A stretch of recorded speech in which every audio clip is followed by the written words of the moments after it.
मेरे सभी पूर्वजों को मेरा सादर प्रणाम। ओम श्री गणेश देवताय नमः। ओम श्री कुल देवताय। ओम श्री गुरु देवताय नमः। ओम सर्वश्री इष्ट देवताय नमः। शिवशरण दोस्तों, मैं हूँ कड़प्पा। आपके सामने फिर से हाजिर हूँ।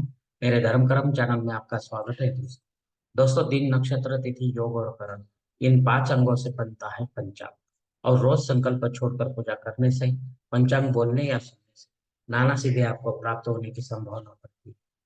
क्योंकि तिथि हमें वैभव देती है, वार हमारी आयु बढ़ाता है, नक्षत्र हमारे सभी पापों को नष्ट करता है, योग हमें जुदाई से बचाता है, और कर्ण हमारी सारी मनोकामनाएं पूरी करता है। लेकिन इसके लिए हमें शास्त्र शुद्ध स्वधर्म का पालन करना चाहिए। अंतःकरण शुद्ध करना चाहिए। वास्तु दोष अगर है तो उसे हमें नष्ट करना चाहिए। हमारा भक्ति मार्ग शास्त्रविद कर्मों से भरा होना चाहिए। आत्मा परमात्मा का मिलन हमारे जीवन का उद्देश्य होना चाहिए। इसके बाद ही हमें कोई सिद्धि प्राप्ति की आशा करनी चाहिए। दोस्तों, अब आपको पंचांग आज का सुनाने जा रहा हूँ। इसका उपयोग आप किसी भी धार्मिक कर्म कांड में आराम से कर सकते हैं दोस्तों।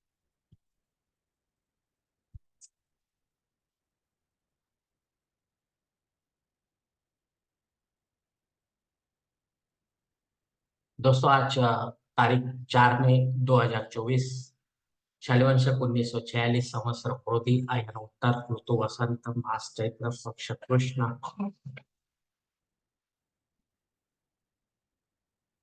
तिथि दोस्तों आज की एकादशी तिथि है। रात 8 बजकर 39 मिनट के बाद द्वादशी तिथि शुरू हो।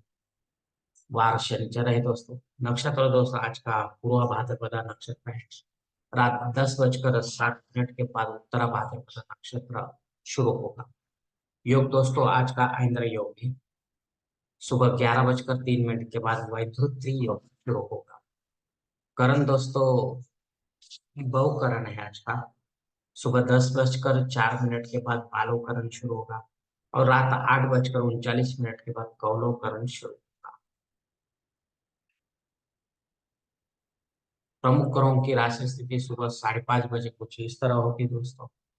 सूरज जो है वो मेष राशि में होगा, चांद कुंभ राशि में, गुरु वृषभ राशि में, और शनिदेव अपने कुंभ राशि में होंगे। मुंबई क्षेत्र में सूरज का आगमन और निगमन कुछ इस तरह होगा दोस्तों। आगमन जो है सुबह 6 बजकर 10 मिनट पर होगा, और निगमन जो है शाम 7 बजकर 1 मिनट पर होगा। दोस्तों, इस पंचांग के आधार पर अब हम आज के नित्य देव पूजा के लिए लगने वाला जो संकल्प होता है वो छोड़ने जा रहे हैं। तो कृपा करके आप अपने दाहिने हाथ के हथेली पर थोड़ा सा जल, थोड़े अक्षर, एक फूल या फूल के पंखुड़ी ले दोस्तों, और ये संकल्प बोलना शुरू कर दें।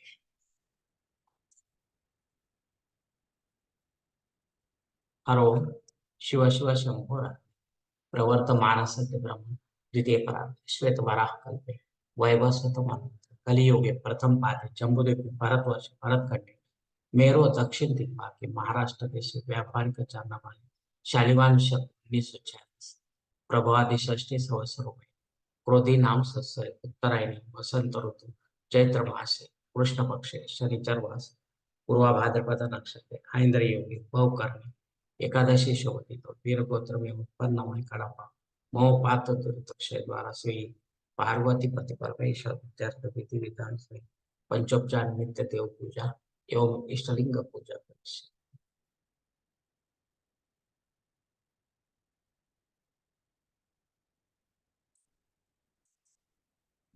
दोस्तों, यह संकल्प यहीं पर खत्म हो चुका है। अब आपके दाहिने हाथ के हथेली पर जो संकल्प का पानी है, वो सामने वाली थाली में छोड़ दो। दोस्तों, इस संकल्प की काल मर्यादा जो है सुबह 10 बजकर 4 मिनट तक है। इस समय के बाद अगर आपको किसी धार्मिक विधि के लिए संकल्प छोड़ना है तो कृपा करके आप ऊपर के बदले हुए पंचांग का सहारा लेकर नया संकल्प तैयार करें। और उस संकल्प में आप जो करने जा रहे हैं विधि, धार्मिक विधि, उसका उल्लेख अवश्य करें। तब जाकर आपकी सेवा जो है संबंधित देवताओं तक पहुंचेगी और उनका आशीर्वाद आप तक पहुंचेगा। आपका जीवन और भी सुखल हो जाएगा दोस्तों। दोस्तों, अब मुहूर्त विभाग में देखें।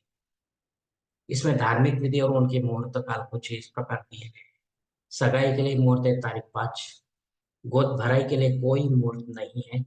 नामकरण करने के लिए मुहूर्त है तारीख 5। मुंडन करने के लिए कोई मुहूर्त नहीं है दोस्तों। गृह प्रवेश करने के लिए मुहूर्त है तारीख 5। मुहूर्त के दूसरे भाग में देखेंगे दोस्तों।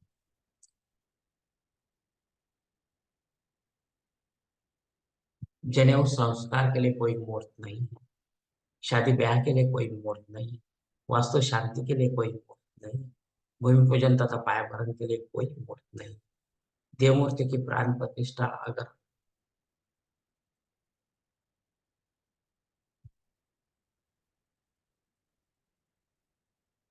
अगर आपने मुहूर्त के समय में की गई है आपके द्वारा, आपके घर में या फिर मंदिर में, तो कृपा करके आप हर मूर्ति पर आपको अभिषेक लेना जरूरी होता है दोस्तों। अगर ना ले तो मूर्ति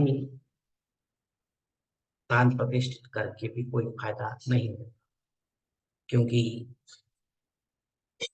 मूर्ति को हर दिन चार्ज करना अभिषेक द्वारा, और कोई उसमें रास्ता नहीं।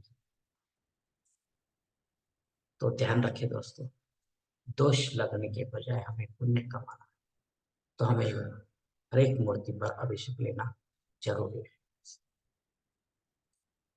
दोस्तों। ऊपर दिए गए कुछ मुहूर्तों में समय की पाबंदी हो सकती है। इसी जानकार से जानकारी आप अपने लिए कोई मुख्य और योग्य मुहूर्त का चयन अपने जन्म कुंडली के अनुसार करें। अपने फायदे के लिए कोई मुहूर्त नहीं रहेगा, तब पंडित के माध्यम से जबरन कोई नया मुहूर्त निर्माण ना करें, या गौण या आपातकाल मुहूर्तों का भी चयन ना करें। तभी आप सही मुहूर्त का आनंद और लाभ उठा पाओगे।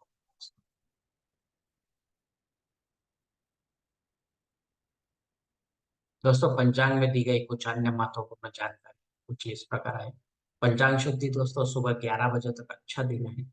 दिन विशेष दोस्तों वरुथिनी एकादशी है। तो सभी एकादशी व्रत का आचरण करने वाले भक्तों को मेरा नम्र निवेदन है कि कृपा करके आप नियमों का पालन करते हुए अपनी सेवा जो है भगवान विष्णु के चरण में अर्पण कर दे, लक्ष्मी नारायण के चरणों में अर्पण कर दे दोस्तों। इसमें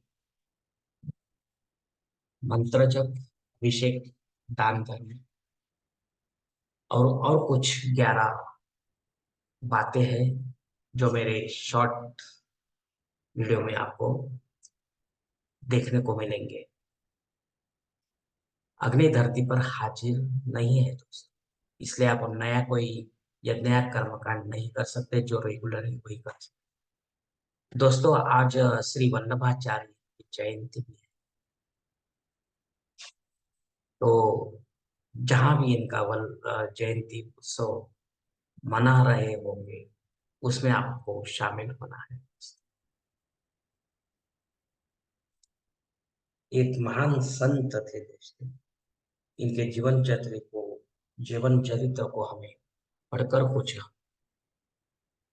फायदा होता है धर्माचरण में, तो अवश्य करें दोस्तों। राहु काल जो है सुबह 9 बजे से लेकर 10:30 बजे तक है। इस काल में अगर आपका कोई काम बनता नहीं है, बिगड़ता है, तो कृपा करके उसे और कोई समय में पूरा करने की कोशिश करो। हो सकता है आपको उसमें यश प्राप्त हो। और राहु का प्रभाव के लिए ठीक नहीं है दोस्तों, ऐसा समझ लेना उचित है।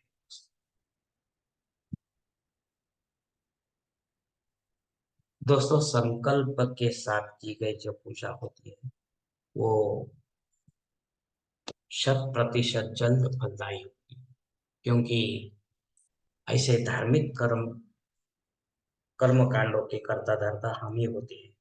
हमारे जीवन को बनाने और बिगाड़ने वाले अगर आप मेरे विचारों से सहमत है तो कृपा करके मेरा धर्म कर्म का सब्सक्राइब करो, लाइक करो, आपकी फैमिली और दोस्त परिवार के साथ शेयर करो, और कमेंट्स बॉक्स में आप अपना कमेंट जरूर दे दोस्तों। दोस्तों, मेरा अगला वीडियो आप तक पहुंचने के लिए बेल बटन का अवश्य दबाएं। धन्यवाद दोस्तों। हमारी अगली मुलाकात होने तक आप खुश रहे, आनंद रहे और प्रसन्न रहे। हरि ओम। शिव शंभो महादेव।